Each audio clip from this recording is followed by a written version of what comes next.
తెలంగాణ ఉద్యమంలో ఉద్యమకారులు, ఉద్యమ కళాకారులు, విద్యార్థులు పాల్గొని తెలంగాణ రాష్ట్రాన్ని సాధించడం కోసం విద్యార్థులు 1200 మంది బలిదానాల ఫలితంగా తెలంగాణ రాష్ట్రాన్ని సాధించుకున్నామని ఉద్యమంలో పాల్గొన్న ఉద్యమకారులు, కళాకారులను గత ప్రభుత్వం పట్టించుకోలేదని సీఎం రేవంత్ రెడ్డి ఉద్యమకారులకు, కళాకారులకు ఇచ్చిన హామీలను వెంటనే అమలు చేయాలని, ఉద్యమకారులకు, కళాకారులకు 25,000 రూపాయల పెన్షన్లు, 250 గజాల ఇంటి స్థలాన్ని వెంటనే అందించి ఉద్యమకారులను, ఉద్యమ కళాకారులను ఆదుకోవాలని తెలంగాణ ఉద్యమకారుల joint action committee chairman Sultana Yadagiri demand చేశారు.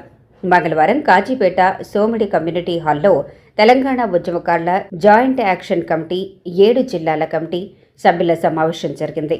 ఈ సమావేశానికి ముఖ్య అతిథిగా చైర్మన్ సుల్తానా యాదగిరి హాజరై మాట్లాడుతూ, గత బీఆర్ఎస్ ప్రభుత్వంలో 10 సంవత్సరాలు ఉద్యమకారులకు, ఉద్యమ కళాకారులకు, విద్యార్థులకు, నిరుద్యోగులకు, రైతులకు ఏ న్యాయం జరగలేదని, కాంగ్రెస్ ప్రభుత్వమైనా ఆదుకోవాలని అన్నారు.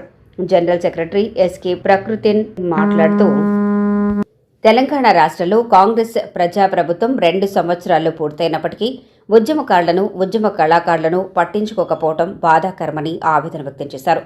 సీఎం రేవంత్ రెడ్డి పలు సభలలో ఉద్యమకారులకు, అమరవీరుల కుటుంబాలకు ఆర్థిక న్యాయం చేస్తారని, 25,000 పెన్షన్లు అందజేస్తారని, 250 గజాల ఇంటి స్థలాన్ని అందజేస్తారని ప్రకటన చేశారు. కానీ అది ప్రకటనకు మాత్రమే పరిమితమైందని మండిపడ్డారు. ఇప్పటికైనా సీఎం రేవంత్ రెడ్డి ఉద్యమకారులకు ఇచ్చిన హామీలను వెంటనే అమలుపరచాలని డిమాండ్ చేశారు.